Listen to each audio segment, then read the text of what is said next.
Hello and welcome again to the Big Marketing Show. I'm your host, Malcolm All, and today we're going to have a lot of fun. Without further ado, let's welcome our two guests. Welcome, Tom. I'm looking forward to hearing about your experience in Cannes last month as well, towards the end of the show. Thank you. It is such a treat to be here. Really appreciate being on the show and excited to finally meet Ryan, who I've been a big fan of for a while. Ryan, you've now co-authored two books that crucify the industry.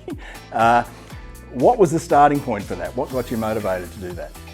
Oh, well, to be honest, one of the inspirations was Tom, because when I started out, which, I mean, it's less than 20 years ago, but I saw so much industry commentary that really struck me as being nonsense. Let's have another look at one of Ryan's, which is the CMO quote generator, which is one of my favourite. I mean, this is an example of it, change the rhetoric to suit the latest fad buzzword. Yeah, sure. So essentially it was, I think, prompted actually by this first quote, which I was just seeing everywhere, which was customers are at the heart of everything we do. And then there were various slight variations on that like at the core or the center or whatever it is of everything we do.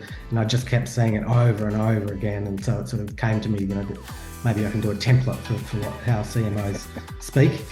This is an ad, but it's not really an ad. It certainly doesn't have a logo, and you'll never know who it's for, but it just solved climate change and created world peace because Gen Z or something. What prompted this one was essentially what you see in that sign-off, which is this real discomfort that I think a lot of people in advertising have with the notion of selling. And there's this real tension between their own ideals and the commercial imperative of advertising. And so you get this kind of awkward marriage between activist principles and kind of commercial objectives. So over to you. We'll just get you to take us through each one. Thanks, Tom. Sounds good. Yeah, I think these all touched on different moments in time where everyone was trying to grapple with three different phenomena. So the first one relates to AI. On the left side, you have two people talking.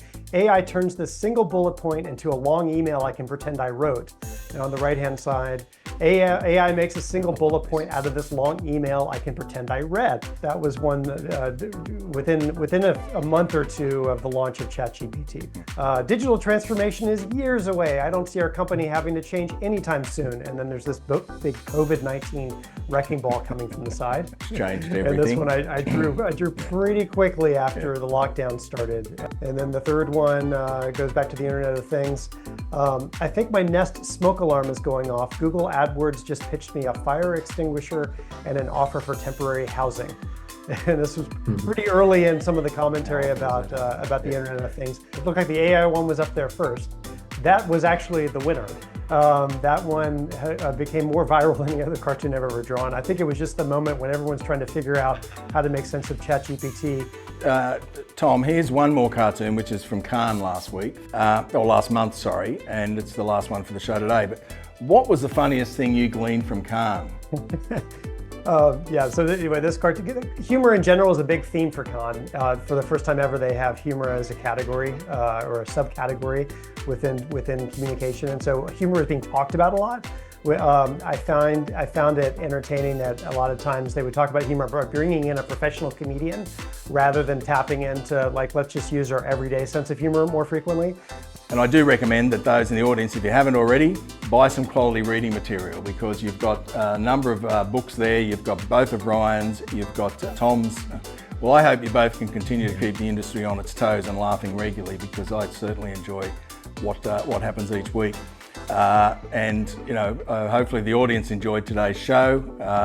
We'd love to know what your thoughts are. Let us know over time. But thanks so much for joining us today. Really appreciate the two of us. I think we could talk for hours on this and go through all the cartoons and the humour and the things we've experienced.